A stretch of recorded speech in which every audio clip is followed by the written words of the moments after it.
नमस्कार प्रिय विद्यार्थियों, आपका स्वागत है जेएचपी कोचिंग में। और जैसा कि मैं आपको रसायन विज्ञान क्लास 12 का जो प्री बोर्ड का जो स्टूडेंट पेपर है 2023 का, मैं आपको आज स्टूडेंट हल कराऊंगा। क्योंकि स्टूडेंट इस जो पेपर के जो स्टूडेंट को जो क्वेश्चन है, ये क्वेश्चन ज़रूर स्टूडेंट आपके एग्ज़ाम में, स्टूडेंट बोर्ड एग्ज़ाम में ज़रूर टकराएंगे। आप ये क्या स्टूडेंट, ये अच्छी तरह से इन क्वेश्चनों को आप रट लेना स्टूडेंट, और बहुत ही अच्छी तरह से इनको घोंट लेना। क्योंकि क्या स्टूडेंट, ये जो क्वेश्चन है ज़रूर से ज़रूर आपको मिलेंगे स्टूडेंट, ठीक है। तो देखिए प्रिय स्टूडेंट, जो प्री बोर्ड परीक्षा 2023 रसायन विज्ञान क्लास 12 का स्टूडेंट, और ये जो स्टूडेंट पेपर है पूरा का पूरा बहुत ही सिंपली पेपर स्टूडेंट। क्योंकि मैं आपको बहुत ही अच्छी तरह से बताऊंगा क्या स्टूडेंट कि इन ये जो क्वेश्चन है ये आपको एग्ज़ाम में आगे ज़रूर मिलेंगे। यही स्टूडेंट प्री बोर्ड परीक्षा 2023 के पेपर है। और स्टूडेंट हम शुरुआत करते हैं। और मैं बता दूं स्टूडेंट, देखिए यहाँ पर आप देख सकते हैं कि कितने अच्छी तरह से सुंदर सुंदर क्वेश्चन है। क्या है स्टूडेंट, पहला जो क्वेश्चन है हमारे पास एक का है, क्या कह रहा है, एक क्रिस्टल तंत्र में भुजाएं जो जो स्टूडेंट दी हैं, हमारी ये भुजाएं हैं ए बराबर बी बराबर सी है। और हमारे पास जो कोण है अल्फा बराबर बीटा बराबर गामा इक्वल टू नॉट 90 अंश, यह तंत्र है स्टूडेंट। यह हमारे पास कौन सा तंत्र है? नंबर एक है चतुष्कोणीय, नंबर दूसरा है षटकोणीय, नंबर तीसरा है रोम्बोहेड्रल, और नंबर चौथा है मोनोक्लिनिक। तो मैं बता दूं स्टूडेंट, जब हमारे पास भुजाएं ए बराबर बी बराबर सी हों और हमारे पास जो कोण हो अल्फा बराबर बीटा बराबर गामा इक्वल टू नॉट 90 अंश, यानी मतलब बराबर नहीं है 90 अंश, कोई भी कोण क्या हो 90 अंश का ना हो और भुजाएं सभी बराबर हों, तो स्टूडेंट वह हमारा जो तंत्र होता है वह कौन सा तंत्र होता है? रोम्बोहेड्रल। तो आपका राइट आंसर कौन सा हो जाएगा स्टूडेंट? तीसरा नंबर आपका सही हो जाएगा, तीसरा ऑप्शन, ठीक है स्टूडेंट। इसके बाद हम बात करते हैं एक का खा का। देखिए स्टूडेंट, हमारे पास एक का खा कह रहा है राउल्ट का नियम संबंधित है क्वथनांक से, हिमांक से, वाष्प दाब से, और चौथा क्या है? परासरण दाब से। मैं बता दूं स्टूडेंट, हमारे जो इसका राइट आंसर हमारा कौन है? वाष्प दाब। क्या स्टूडेंट? वाष्प दाब। तो आपका राइट आंसर हो जाएगा वाष्प दाब से संबंधित कौन? राउल्ट का नियम, ठीक है स्टूडेंट। इसके बाद हम बात करते हैं क्वेश्चन नंबर तीसरा एक का गा हमारा क्या कह रहा है? निम्न में से उत्क्रमणीय साल है। नंबर एक स्वर्ण साल, दूसरा फेरिक्स ऑक्साइड साल, तीसरा आर्सेनियस सल्फाइड साल, और चौथा स्टूडेंट जिलेटिन साल, ठीक है। तो मैं बता दूं स्टूडेंट, निम्न में से जो उत्क्रमणीय साल है वह जिलेटिन साल। क्या स्टूडेंट? जिलेटिन साल है। इसका जो ऑप्शन नंबर चौथा है ये बिल्कुल सही हो जाएगा। मैं बता दूं स्टूडेंट, अगर यहाँ पर जिलेटिन नहीं भी होता, अगर स्टूडेंट यहाँ पर अगर स्टार्च होता या प्रोटीन होता, तब भी आपका राइट आंसर कौन हो जाता? या तो स्टार्च, या तो प्रोटीन, या तो जिलेटिन। ये स्टूडेंट आपका राइट आंसर हो जाएगा, ठीक है। शायद कभी क्या स्टूडेंट आपके आने वाले एग्जाम में शायद जिलेटिन आपको ना मिले, शायद स्टार्च मिल जाए, या आपको प्रोटीन भी मिल सकता है ऑप्शन में, ठीक है। तो आपका राइट आंसर कौन सा हो जाएगा वहाँ पर? या तो प्रोटीन, अगर स्टूडेंट प्रोटीन होगा तो प्रोटीन राइट आंसर हो जाएगा, अगर स्टार्च होगा तो स्टार्च राइट आंसर हो जाएगा, ठीक है। इसके बाद हम चलते हैं, हमारा एक का घा क्या कह रहा है? तो देखिए स्टूडेंट, हमारा एक का घा कह रहा है निष्क्रिय गैसों की खोज का श्रेय है। क्या कह रहा है? निष्क्रिय गैसों की खोज का श्रेय है नंबर एक रैले को, नंबर दूसरा विलियम रैमसे को, नंबर तीसरा जॉनसन को, और नंबर चौथा है डेवार को। मैं बता दूं स्टूडेंट, इसमें जो आपका राइट आंसर है कौन है? रैले। रैले को क्या स्टूडेंट? निष्क्रिय गैसों की खोज का श्रेय जाता है, ठीक है। किसे? रैले को। आपके लिए ये बहुत ही इंपॉर्टेंट क्वेश्चन है student, very very important question है। आप बहुत ही अच्छी तरह से इसे छाप लेना स्टूडेंट, ठीक है। इसके बाद हम देखते हैं अंगा नंबर एक का अंगा हमारा क्या कह रहा है? क्या स्टूडेंट? कॉपर CN साइनाइड का होला 4, और स्टूडेंट कोष्टक बंद 3 माइनस ऊपर चढ़ा हुआ 4, ठीक है, में कॉपर की ऑक्सीकरण संख्या। क्या स्टूडेंट? यही कह रहा है ना। तो मैं बता दूं स्टूडेंट, इसमें आपको कैसे हल करना है। देखिए यहाँ पर आपको मैं बता दूं, यहाँ पर हमारे पास कॉपर है, कॉपर की पूछ रहा है ऑक्सीकरण संख्या, तो आप कॉपर की जगह क्या स्टूडेंट? आप x मानेंगे। कॉपर की जगह आप XYZ कुछ भी मान सकते हैं। इसके बाद जो स्टूडेंट एक्स के बाद पुनः प्लस प्लस लगा दिया जाता है, इसके बाद तुरंत जस्ट प्लस लगा देते स्टूडेंट। इसके बाद हम देखते हैं साइनाइड, CN की जो संयुक्त साइनाइड में क्या इसके पास कैसे चार्ज होता है स्टूडेंट, -1। क्या होता है स्टूडेंट, -1 इसकी संयोजकता होती है। ठीक है, कितने स्टूडेंट हमारे पास 4 साइनाइड है ना, तो 4 का गुणा करा देंगे आप। कितने साइनाइड है, 4, तो 4 का गुणा। इसके बाद क्या स्टूडेंट, जो हमारे पास जो चार्ज होता है ये -3 है ना, तो ये स्टूडेंट बराबर के वहाँ क्या होता है -3 रखा जाता है। क्या स्टूडेंट, बराबर के उधर रखा है। अगर यहाँ पर प्लस होता है तो +3 रख देते हैं, अगर स्टूडेंट माइनस का है तो -3 रख देते हैं। अगर स्टूडेंट कुछ ना होता तो आप 0 रख देते। ठीक है, क्या स्टूडेंट, अगर कुछ ना होता यहाँ तो आप 0 रखते हैं। अगर स्टूडेंट यहाँ पर है तो आप यहाँ पर रखेंगे बराबर के यहाँ, अगर माइनस का है तो माइनस का, प्लस का है तो प्लस का। अब देखिए x 4 एक कम कितना हो जाएगा, 4 माइनस प्लस का कहता होता है माइनस होता है, बराबर -3।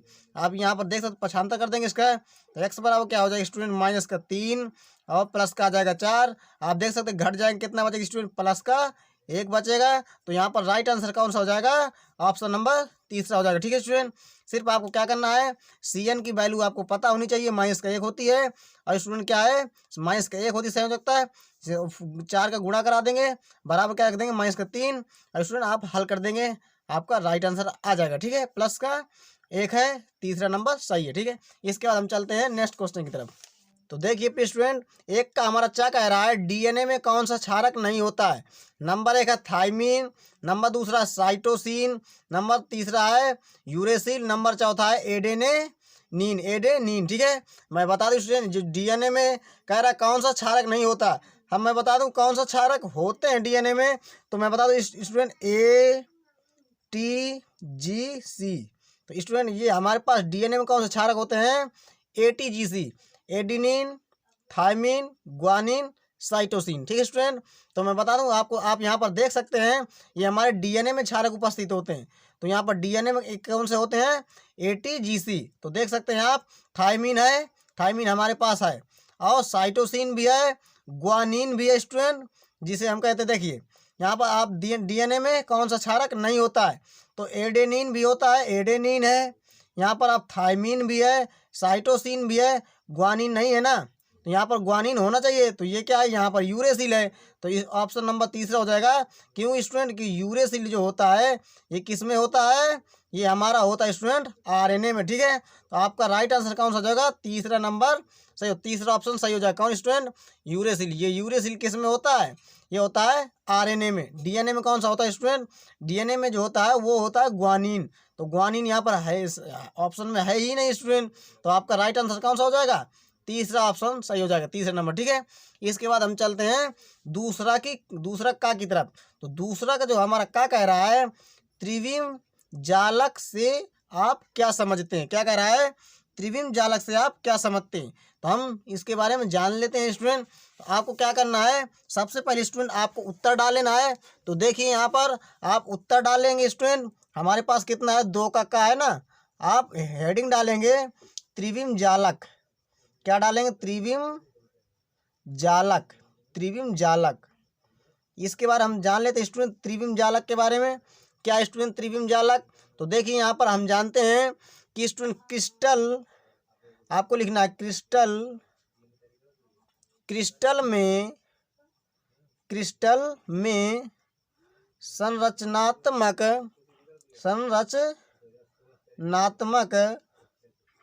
क्रिस्टल में संरचनात्मक इकाइयों क्रिस्टल में संरचनात्मक इकाइयों या स्टूडेंट या घटक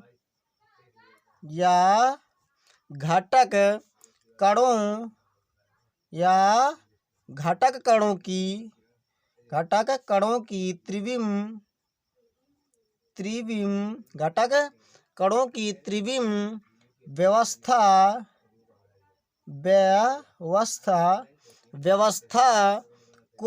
व्यवस्था को क्या कहा जाता है स्टूडेंट, द्विक जालक या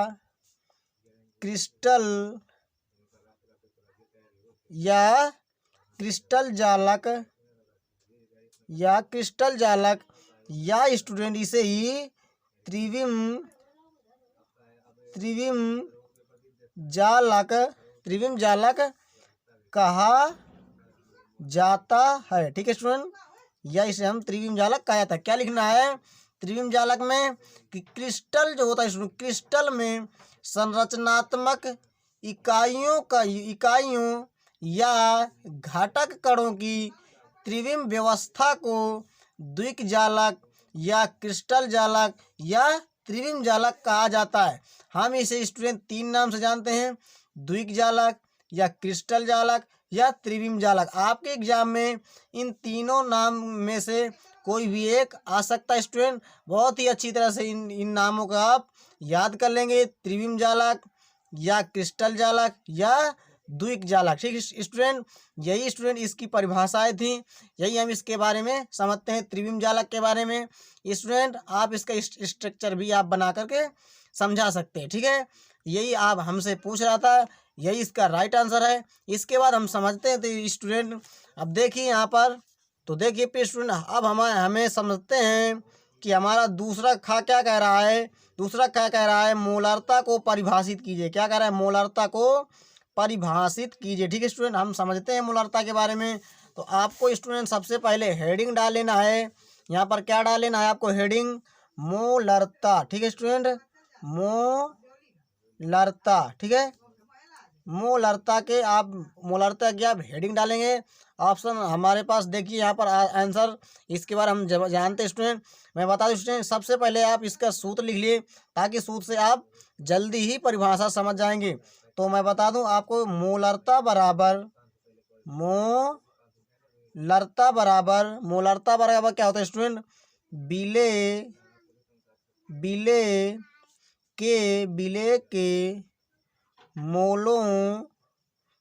के मोलों की संख्या बट्टे स्टूडेंट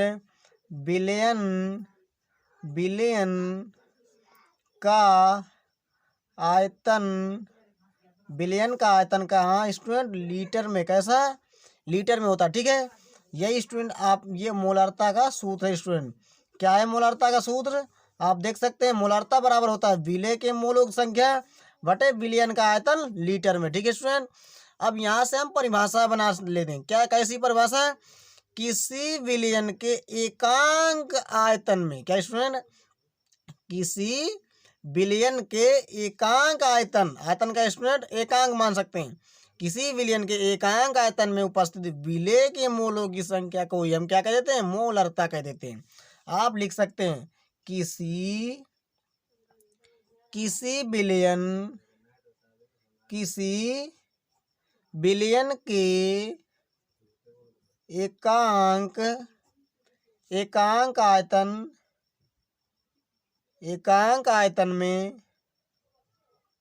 आयतन में उपस्थित विलय के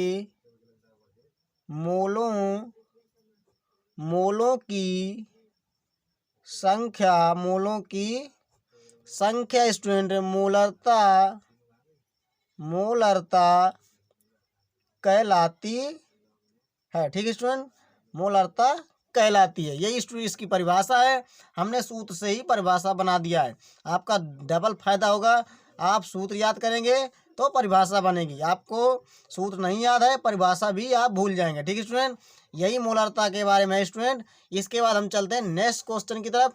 तो देखिए आप यहाँ पर देख सकते हैं स्टूडेंट, हमसे क्वेश्चन क्या कह रहा है, दूसरे का ग कह रहा है, स्मिट अभिक्रिया का रासायनिक समीकरण लिखे। ठीक है स्टूडेंट, हम जान लेते हैं स्मिट अभिक्रिया का रासायनिक समीकरण।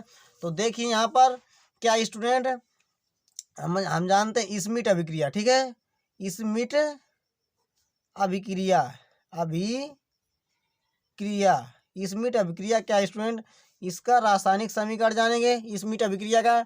तो देखिए यहाँ पर हम जानते हैं स्टूडेंट कि एसिड होता है स्टूडेंट हमारे पास, चाहे वो बेंजोइक एसिड हो या एसिटिक एसिड हो या प्रोपेनोइक एसिड हो। ठीक है स्टूडेंट, जैसे हमारे पास है एसिटिक एसिड CH3 और COOH, ये क्या स्टूडेंट, एसिटिक एसिड है, एसिटिक अम्ल जिसे कहते हैं। इसकी क्रिया किसके साथ कराई जाती है, हाइड्रोजोइक एसिड के साथ, जिसे हम कहते हैं N3H। और स्टूडेंट मैं बता दूं किसकी उपस्थिति में, तो सांद्र H2SO4 की उपस्थिति में यह अभिक्रिया कराई जाती है। कौन, स्मिट अभिक्रिया। क्या स्टूडेंट, सबसे पहले आपको क्या लेना है, एसिटिक एसिटिक अम्ल। क्या स्टूडेंट, ये एसिटिक अम्ल है। यह क्या है, हाइड्रोजोइक एसिड, हाइड्रोजोइक अम्ल। ये क्या स्टूडेंट, हाइड्रोजोइक अम्ल है। ये क्या है, सांद्र सल्फ्यूरिक अम्ल। ठीक है स्टूडेंट, जब हम इसकी क्रिया इसके साथ कराएंगे तो क्या होगा स्टूडेंट, यहाँ पर कार्बन डाइऑक्साइड गैस रिमूव हो जाती है। देखिए कार्बन डाइऑक्साइड गैस निकल जाएगी, और क्या होगा स्टूडेंट, 3 नाइट्रोजन है, 2 नाइट्रोजन जो है वो N2 के रूप में निकल जाएंगे, यानी वो नाइट्रोजन गैस भी हमारी निकल जाएगी। ये भी स्टूडेंट गैस है, इसका भी तीर ऊपर की तरफ रहेगा। और जो हमारे पास जो बचा स्टूडेंट उसे आप ऐड कर दीजिए। देखिए हमारे पास ये 3 है, और एक नाइट्रोजन भी बचा है, 2 नाइट्रोजन निकल गए हैं, एक नाइट्रोजन यानी कि मतलब N भी बचा है, और 2 हाइड्रोजन बचे हैं NH2। तो ये क्या स्टूडेंट, ये हमारे पास बन गया मेथिल एमीन। ये क्या स्टूडेंट, मेथिल एमीन है। ठीक है, आप यहाँ पर अच्छी तरह से नोट कर सकते हैं स्टूडेंट। यही स्मिट अभिक्रिया का रासायनिक समीकरण था। इसके बाद देखते हैं हम नेक्स्ट क्वेश्चन। तो देखिए फिर स्टूडेंट दूसरे का हमारा घ कह रहा है नियान के उपयोग लिखे। ठीक है, हम जान लेते हैं नियान के उपयोग के बारे में। तो देखिए स्टूडेंट, आप हेडिंग डालेंगे नियान, हेडिंग क्या है, नियान, नियान के उपयोग। ठीक है, तो क्या है, नियान के उपयोग। तो उपयोग नंबर आप डालेंगे स्टूडेंट 1, उपयोग नंबर 1। हम इसके बारे में लिखेंगे कि नियान बल्बों नियान बल्बों का उपयोग नियान बल्बों का उपयोग वनस्पति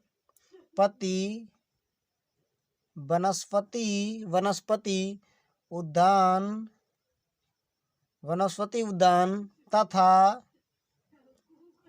स्टूडेंट ग्रीन हाउस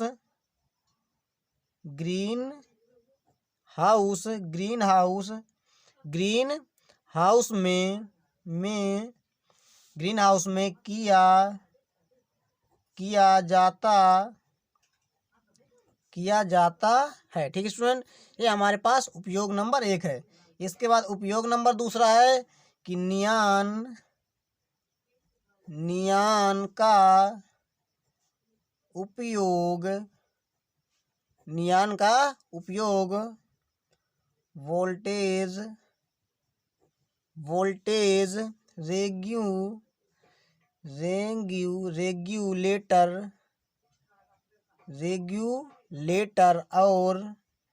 रेगुलेटर और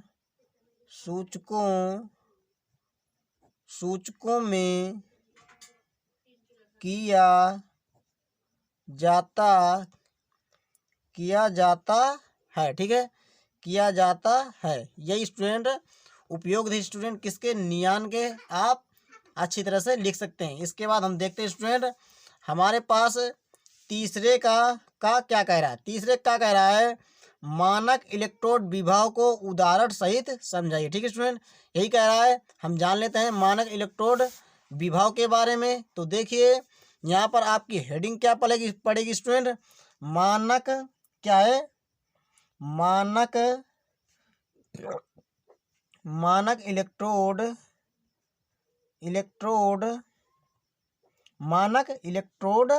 विभव। ठीक है स्टूडेंट, ये आप हेडिंग डालेंगे मानक इलेक्ट्रोड विभव के बारे में हम लिखेंगे स्टूडेंट।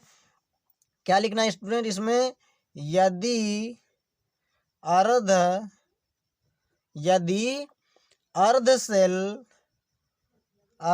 सेल अभिक्रिया अभिक्रिया में प्रयुक्त सभी आयनों की सांद्रता इकाई तापमान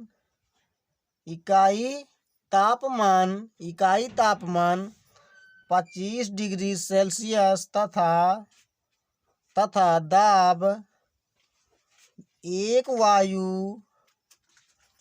वायुमंडल दाब कैसा हो, एक वायुमंडल मानक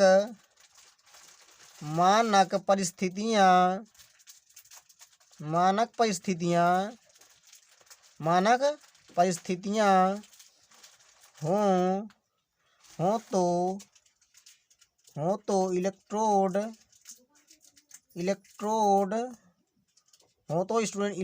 का विभव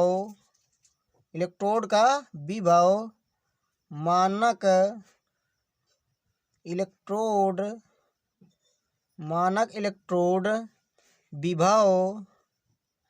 विभव कहलाता है। ठीक है, कहलाता है। यही स्टूडेंट मानक इलेक्ट्रोड विभव की परिभाषा थी स्टूडेंट। इसके बाद हम इसका उदाहरण जानेंगे। तो उदाहरण क्या है स्टूडेंट, देखिए उदाहरण। ठीक है, तो उदाहरण हम जानेंगे स्टूडेंट कि इसमें क्या है, कापर जिसका सूत्र होता है Cu, कापर का मानक अपचयन विभव प्लस 0.34 वोल्ट होता है। ठीक है स्टूडेंट, यही स्टूडेंट इसका एग्जाम्पल था और यही इसकी परिभाषा थी मानक इलेक्ट्रोड विभव की। इसके बाद हम चलते हैं नेक्स्ट क्वेश्चन की तरफ कि हमारा नेक्स्ट क्वेश्चन क्या कह रहा है। चलते हैं, देखिए स्टूडेंट तीसरे का हमारा कह रहा है उत्कृष्ट गैस क्या होती है कि नहीं, दो उत्कृष्ट गैसों के नाम लिखिए। ठीक है स्टूडेंट, हम लिख लेते हैं स्टूडेंट। देखिए यहाँ पर आपको हेडिंग डाल लेना है। हेडिंग क्या पड़ेगी आपकी, उत्कृष्ट गैसें। ठीक है, तो हम जानेंगे उत्कृष्ट गैसें क्या है। आपको लिखना है स्टूडेंट कि आवर्त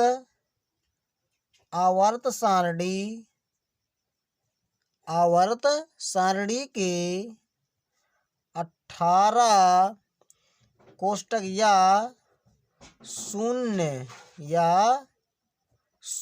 वर्ग 18 वर्ग या शून्य वर्ग में स्थित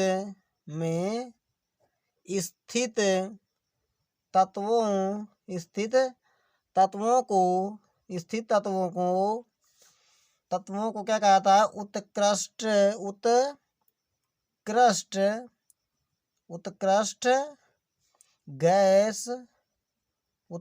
गैस कहा जाता है। ठीक है स्टूडेंट, कहा जाता है, उत्कृष्ट गैस कहा जाता है कि नहीं स्टूडेंट। आवर्त सारणी के 18 वर्ग या शून्य वर्ग में जो भी तत्व स्थित होते हैं, स्थित तत्वों क्या कहता है, उत्कृष्ट गैसें कहा जाता है स्टूडेंट। ठीक है, जैसे हमारे पास एग्जाम्पल है स्टूडेंट, उदाहरण है स्टूडेंट हमारे पास। कौन कौन सा उदाहरण है हमारे पास है, जैसे आर्गन। क्या स्टूडेंट, आर्गन, रेडान आदि। ठीक है स्टूडेंट, आर्गन है, रेडान है हमारे पास, और भी कई सारी गैसें स्टूडेंट जो क्या हैं, उत्कृष्ट गैसें हैं। इस आर्गन का क्या होता है सूत्र, AR आप लिख सकते हैं। क्या स्टूडेंट, AR। और रेडान का क्या होता है, RN आप लिख सकते हैं। आर्गन का सूत्र क्या होता है, AR। रेडान क्या होता है, ARN। ठीक है, RN होता है। ठीक है, इसके बाद हम चलते हैं नेक्स्ट क्वेश्चन की तरफ। तो देखिए प्रिय स्टूडेंट आप देख सकते हैं क्या कह रहा है हमारे पास। तीसरे का क्वेश्चन कह रहा है कि फिनाल अम्लीय गुण क्यों प्रदर्शित करता है, समझाइए। ठीक है स्टूडेंट, हम जान लेते हैं फिनाल के अम्लीय गुण के बारे में कि फिनाल अम्लीय गुण क्यों प्रदर्शित करता है। ठीक है स्टूडेंट, इसके बारे में बहुत ही इम्पोर्टेंट क्वेश्चन है क्यों? क्योंकि ये एग्ज़ाम में हर वर्ष पूछा जाता है स्टूडेंट, इसीलिए क्या ये बहुत ही इम्पोर्टेंट क्वेश्चन है। कौन? तीसरे का गा कि फिनाल अम्लीय गुण क्यों प्रदर्शित करता है स्टूडेंट। यह क्वेश्चन बहुत ही बार पूछा गया है, हम इसके बारे में बहुत ही अच्छी तरह से जानेंगे। ठीक है, तो देखिए हमसे कह रहा है फिनाल अम्लीय गुण क्यों प्रदर्शित करता है। तो आप सबसे पहले लिखेंगे कि ध्रुवीय ध्रुवीय ध्रुवीय OH ध्रुवीय OH समूह की उपस्थिति तथा स्टूडेंट फिनाक्साइड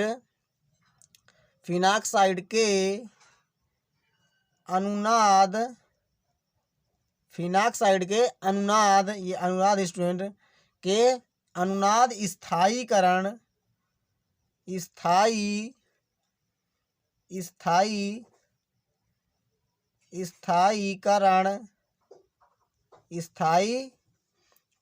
के कारण फिनाल शीघ्रता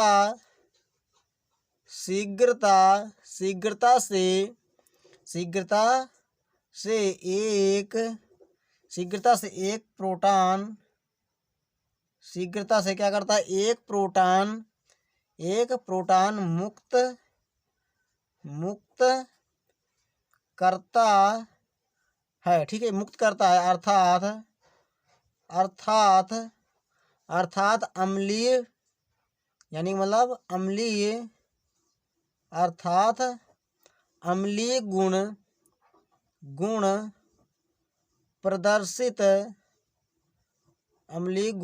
प्रदर्शित करता है। कौन?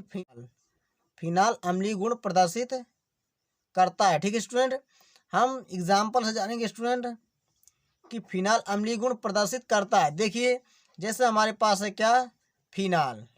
ये क्या स्टूडेंट? फिनाल है। बेंजीन रिंग के ऊपर जब OH बना होता है इसे हम कहते हैं फिनाल। क्या स्टूडेंट? ये फिनाल का सूत्र है। ठीक है, ये क्या होता है स्टूडेंट? जब ये जल से क्रिया करेगा क्या होगा? जल से क्रिया करेगा स्टूडेंट क्या होगा? यहाँ पर देख सकते हैं आप, यहाँ पर क्या होगा? देखिए फिनाल के बेंजीन रिंग के ऊपर माइनस चार्ज हो जाएगा O, और प्लस में क्या हो जाएगा? O माइनस चार्ज, प्लस में क्या होगा स्टूडेंट? H3O प्लस हो जाएगा। ठीक है, यहाँ पर देख सकते हैं कि फिनाल जो है इसके पास हाइड्रोजन था, H को त्याग दिया है, हाइड्रोजन त्याग दिया स्टूडेंट। आप जानते हैं जो हाइड्रोजन H प्लस त्यागते हैं वो कौन होते हैं?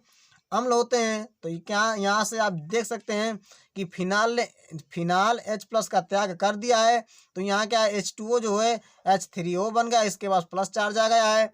क्योंकि ये प्लस त्याग दिया स्टूडेंट, इसलिए यहाँ पर प्लस चार्ज आ गया है। तो इसके पास क्या बचेगा? कैसा चार्ज बचेगा? प्लस जब चला गया तो माइनस चार्ज बचेगा स्टूडेंट। ठीक है, आप देख सकते हैं यहाँ पर। तो यहाँ पर आप देख सकते हैं, आप परिभाषा भी जानते हैं कि जो स्टूडेंट H प्लस का त्याग करते हैं वो एसिड होते हैं। तो यहाँ पर अम्लीय गुण प्रदर्शित किया है या नहीं किया? आप देख सकते हैं अम्लीय गुण फिनाल ने प्रदर्शित किया है। ठीक है स्टूडेंट, यही इसका राइट आंसर था। इसके बाद देखते हैं स्टूडेंट हमारे पास तीसरे का घा क्या कह रहा है? तीसरे घा कह रहा है 1 डिग्री 2 डिग्री तथा 3 डिग्री एमिनो की जल में विलेयता समझाइए स्टूडेंट। ठीक है, यही कह रहा है, 2 नंबर का क्वेश्चन है। तो देखिए यहाँ पर इनकी डिग्री के बारे में समझते हैं। तो स्टूडेंट मैं बता दूं इसका जो राइट आंसर है आपको ऐसे लिखना है। देखिए एमीन जो होते हैं, एमीन स्टूडेंट जो एमीन होते हैं, एमीन हाइड्रोजन बॉन्डिंग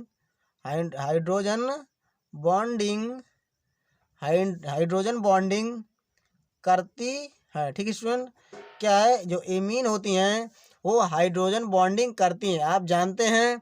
देखिए यहाँ पर जैसे हमारे पास 1 डिग्री, जैसे 1 डिग्री स्टूडेंट, और हमारे पास जैसे 2 डिग्री एमीन हो, और हमारे पास अगर 3 डिग्री एमीन हो, तो इनके बारे में जानेंगे। तो देखिए मैं बता दूं स्टूडेंट, सबसे पहले क्या है हमारे पास 1 डिग्री एमीन क्या होता है? जैसे हमारे पास है जब एक हमारे नाइट्रोजन परमाणु से अगर एक एल्किल ग्रुप जुड़ा हो उसे हम क्या कहते हैं? 1 डिग्री एमीन। जैसे हमारे पास है RNH2, ये क्या स्टूडेंट? 1 डिग्री एमीन है। जब इसकी क्रिया जल से कराएंगे, जल में विलय घोलेंगे, क्या कहता है, जल में विलेयता समझाई ना। तो एमीन जब जल के साथ क्या होगा, देखिए जल के साथ हाइड्रोजन बॉन्डिंग बनाएगी कौन, एमीन, क्योंकि इसके पास हाइड्रोजन है, इसीलिए क्या होता है, ये जल के साथ हाइड्रोजन बॉन्डिंग बनाती है। देखिए कैसे बनाएगी, NH और यहाँ पर ऐसे भी लिख सकते हैं NH और H, आप चाहे जैसे भी लिख सकते हैं स्टूडेंट, NH यानी RNH या H, आप ऐसे भी H लिख सकते हैं। देखिए हमारे पास जल है ना, तो यहाँ पर एक हाइड्रोजन ये है, एक हाइड्रोजन ये, तो जल के यहाँ एक तो ये बनाएगा ऐसे करके हाइड्रोजन बॉन्डिंग, ऐसे बनाएगा। देखिए ऑक्सीजन जो है इसके साथ बना लेगा, बनाएगा या नहीं बनाएगा, देखिए बनाएगा ना, यहाँ पर आप देख सकते हैं। और यहाँ पर भी बनाएगा, देखिए यहाँ पर भी क्या होगा स्टूडेंट, हाइड्रोजन बॉन्डिंग बनाएंगे। आप डॉट डॉट करके चाहे ऐसे दिखा दें, चाहे आप ऐसे भी लगा सकते थे, ठीक है।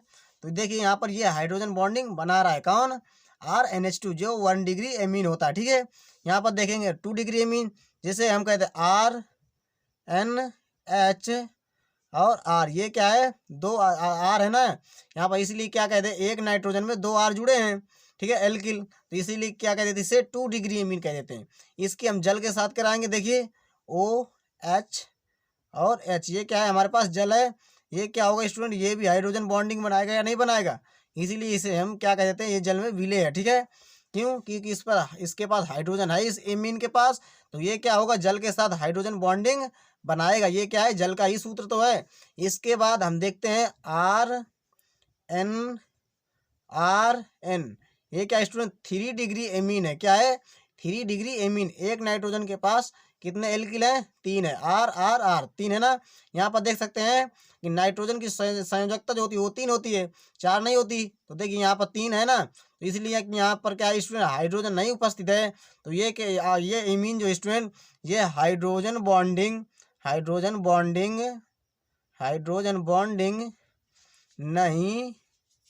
नहीं होती है। इनमें क्या है स्टूडेंट, इनमें हाइड्रोजन बॉन्डिंग नहीं होती। क्यों, क्योंकि इनके पास हाइड्रोजन ही नहीं उपस्थित है इस नाइट्रोजन के पास, इसीलिए यहाँ पर क्या होगा स्टूडेंट, हाइड्रोजन बॉन्डिंग नहीं होगी स्टूडेंट। यही इनकी विलेयता थी स्टूडेंट। आप देख सकते हैं 1 डिग्री पहले होगी, फिर 2 डिग्री, फिर 3 डिग्री, यही स्टूडेंट इनका क्रम होता है, और यही स्टूडेंट इसका राइट आंसर है। इसके बाद हम मिलेंगे स्टूडेंट नेक्स्ट वीडियो में।